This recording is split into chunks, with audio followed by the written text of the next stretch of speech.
Hello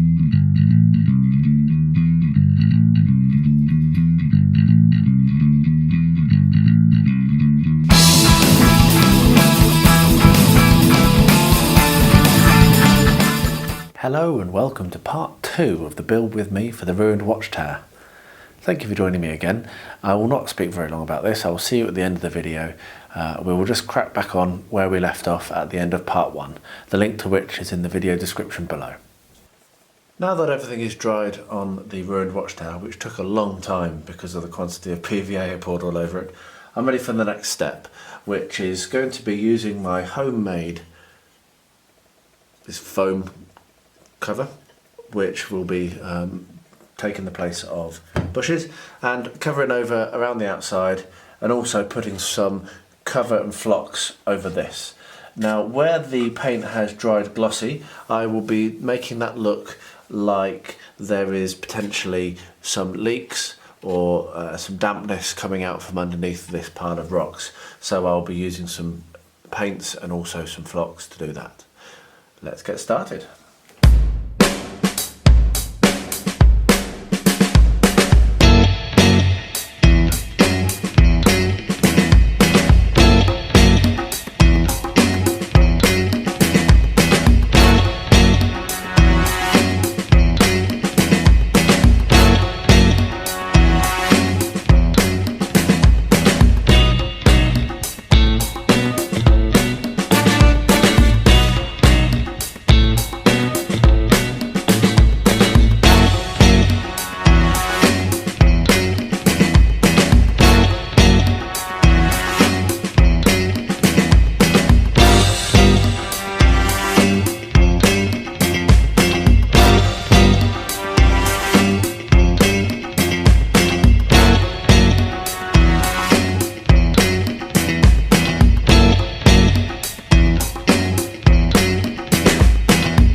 I think that's sufficient.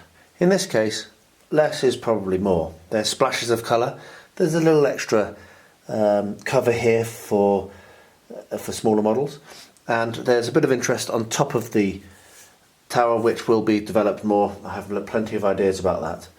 What you see here is my own flock, which I've made with basically whizzed up washing up pans, scourers, and PVA and paint. Very easy to do. I'll do a video on it, or you can search for any number of other YouTubers who have this technique, which is where I got the technique from.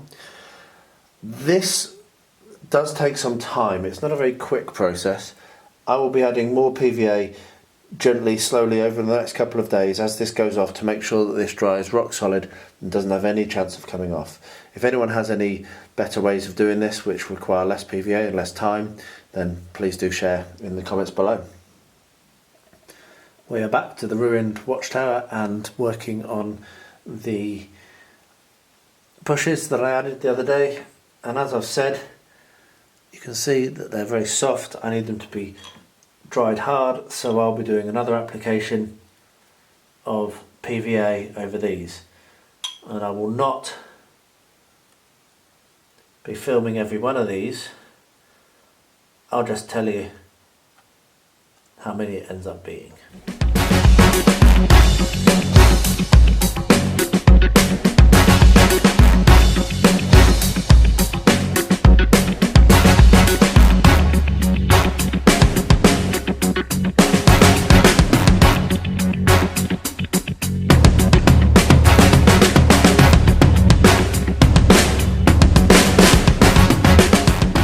So that is application number 2. I expect there to be at least 2 more. The next thing I would like to do on the Ruined Watchtower build is make use of the spare plaster mix, which is what I based and what I painted over the foam, and put that down as more rubble. It's a very nice consistency, and I think it will look really nice and contrast nicely with the rest of the grey. I'm also still putting on PVA to the areas. Now they're coming on.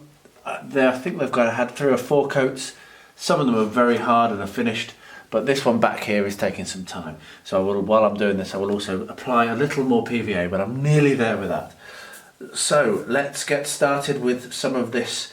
I think I'm going to break some up into bigger chunks that looks a bit more like rock, and I'm going to break some up as dust. So the first thing I'm going to do for this is I'm going to position it, and then I'm going to glue each bit down. You can see just how hard this stuff actually is. It's actually quite difficult to break into chunks. That shows how strong this is going to be with it being painted on. I'm not going to put too much, I don't want to overwhelm, and I want to leave the project as playable as possible. That's more important to me in one sense than what it looks like. But it does need to look cool, and I think it is. That will do for this side, so now let's get the PVA. Trusty, friendly PVA.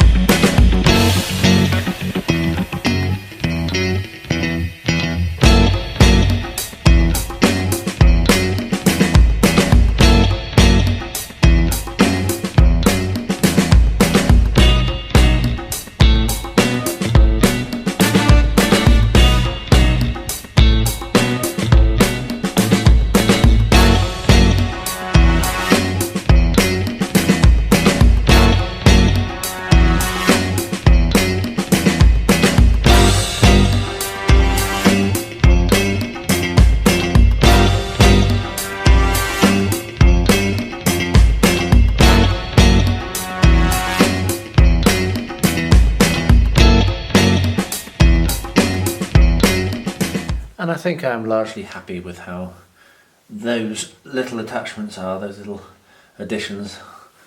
They just add a little bit more to the story.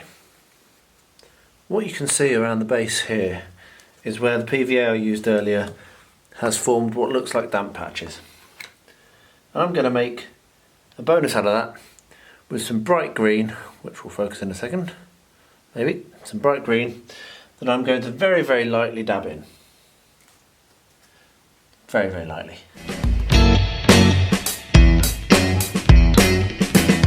It's like algae, making it look like there might be some leak or something like that from under there.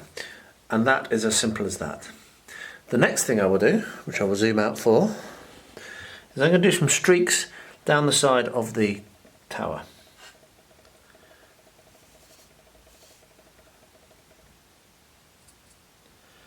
I'm taking most of the paint off my brush. So it is not quite a dry brush, but it is similar to an overbrush.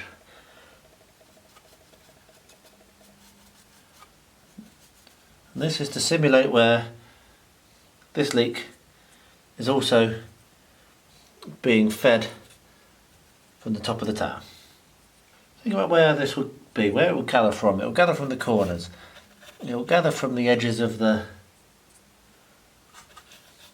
like that. Now if you finally put too much on, don't worry too much. This will dry much less boldly than it looks.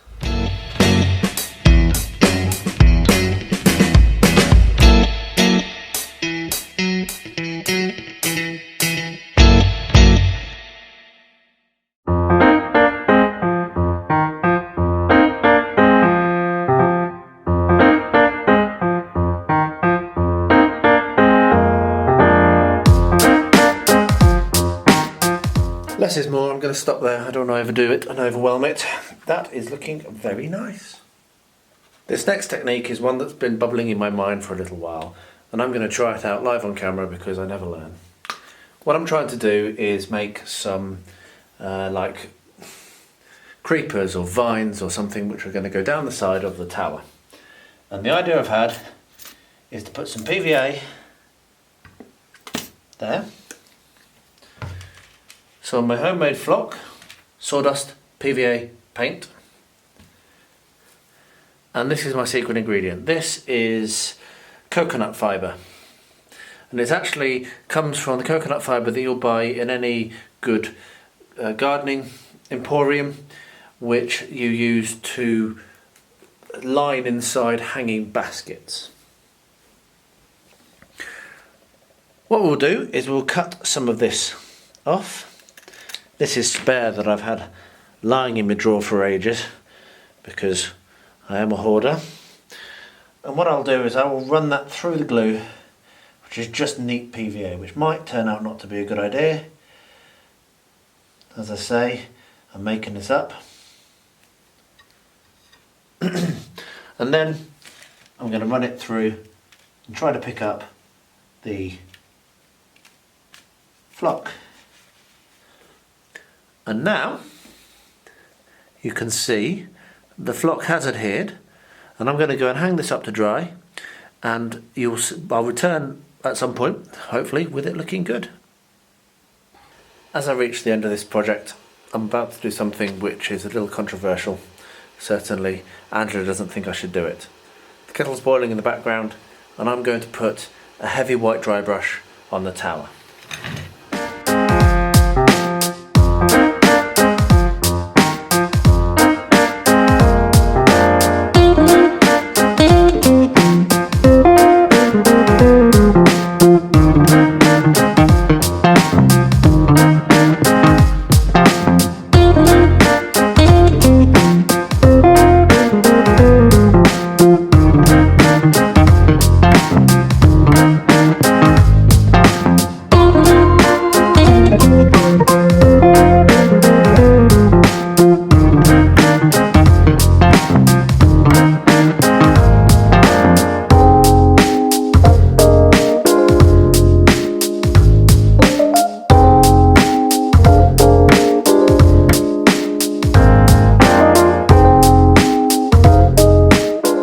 There you are.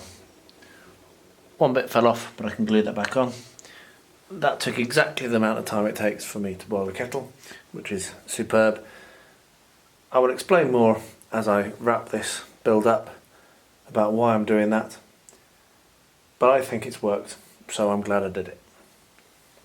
I now have only two more things to do for this build. First of all, I want to put some flooring, some wooden flooring across here, just a bit, and it'll be tumbled down, but so that you can get up and shoot for out of this window particularly, and over the top of this wall, just to give it a little bit of 3D. And the second thing, we'll be putting on the ivy and the vines, which are going to be coming down on the tower. So what I'm going to do now is have a bit of a play around with some coffee stirrers and see what I can come up with regard to a platform. First of all, here. Let me show you roughly how I'm going to do this. I'm not sure I'm going to do it all on camera, because I think it will take quite a long time. But I'm going to get some cocktail sticks here, and these are going to be pushed in very carefully so that they are perpendicular to the wall. And I'm going to put, I think, 4 of these along this length.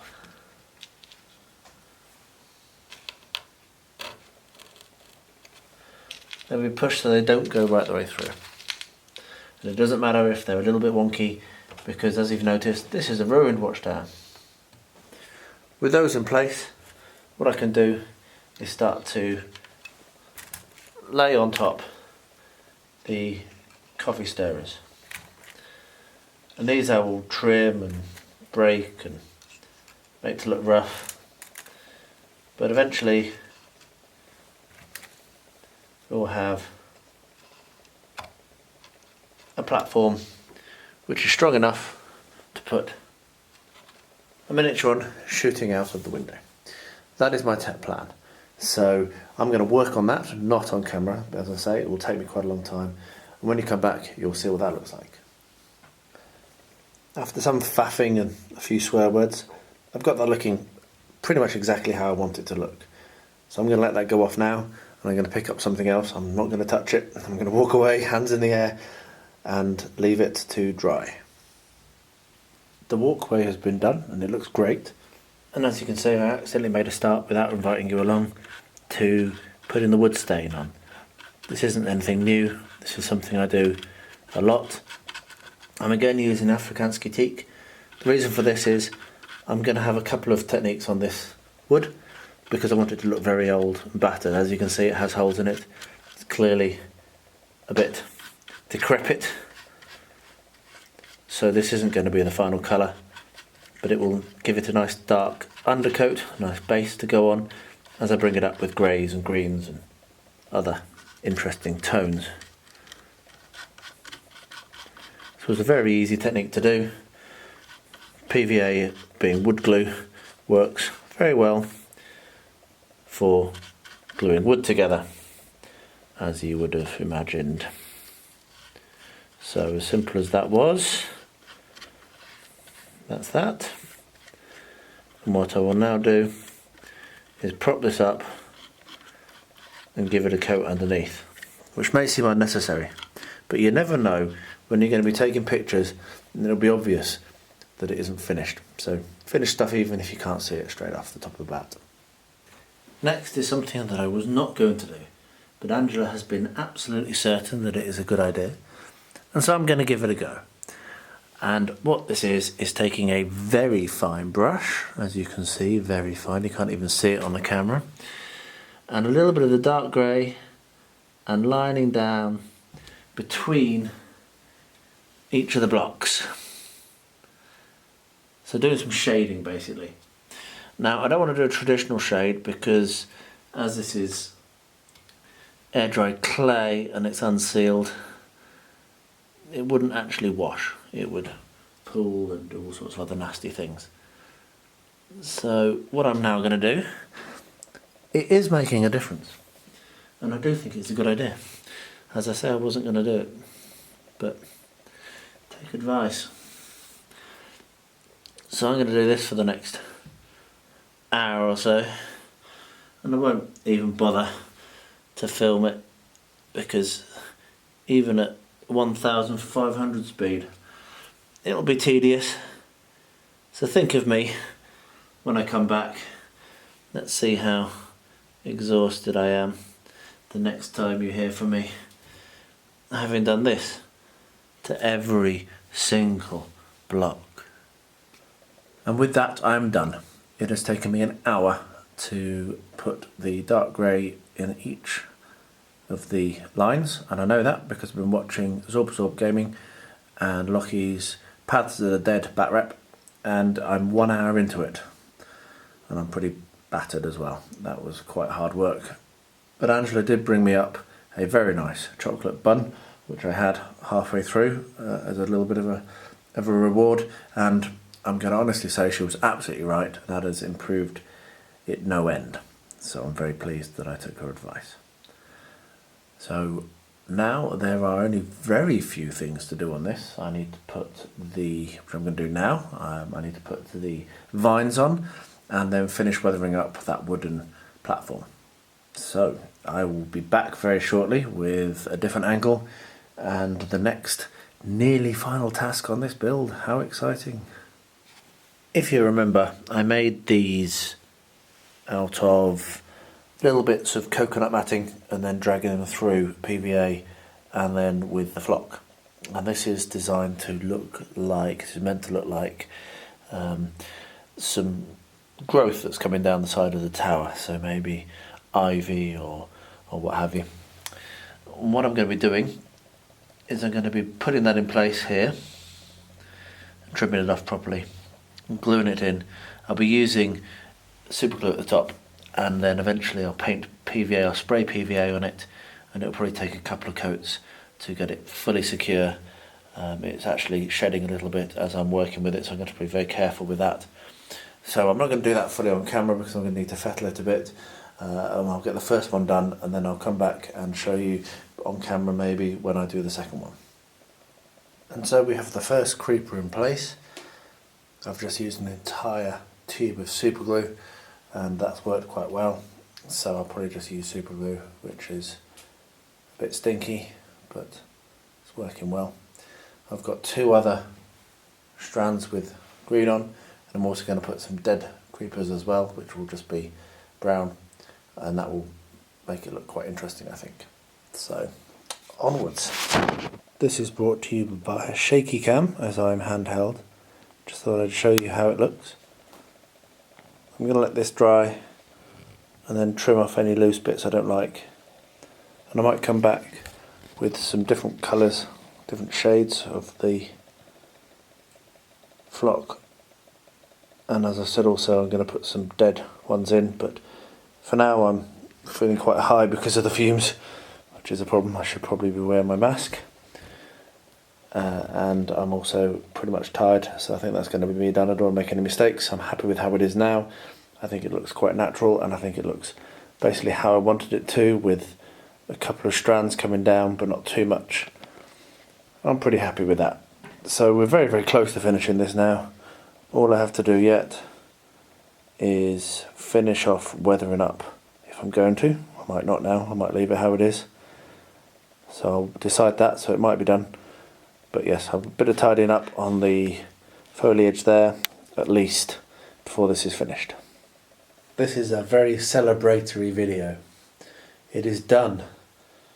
The Ruined Watchtower is completed to a state I'm happy with for now, whereas obviously every project is never completely done. I have many ideas of how to expand on this, which I will bring you along with for the ride when I do them. But for now, this is done, and I am very, very pleased with how it looks. Let me point out a few of the features and wrap this video up. So we have the insulation foam for the walls, which is painted over with a mix of filler, polyfiller, paint and PVA. We have, which was a first technique for me on this, which worked very well, painting it on. I've always done it much thicker than that. We have air dry clay, a lot of air dry clay, which was something I had not done previous to this build with success either. We have homemade flock, we have Luke's APS sculptor mould, we have sand and paint. We've got a little platform here which a miniature can sit on and shoot through that window. One thing I may do, I'm not doing it just yet because I want to think about it a bit, but I may put another platform in this little section here, but for now I'm very happy. We have another technique here making the creepers or vines, which has worked very, very well and looks brilliant. I'm really pleased with it. We have some homemade bushes down here, which looks very well. And finally, last but not least, we used some static grass. There's a number of different techniques on this build, and personally, like I say, I am very pleased with it. I do hope that you have enjoyed watching me and following along with this build, both via the vlogs and via the full build video, whichever one you're watching this on. If you're watching it on the vlog, then the full build video will follow at some point in the future. Thank you very much for your support and encouraging comments throughout the process. And if there's anything that you would like to comment on, please make sure you do leave that below and let me know if you would have done something differently, or if there's techniques that you've learned, or if it's inspired you. I would love to hear from you.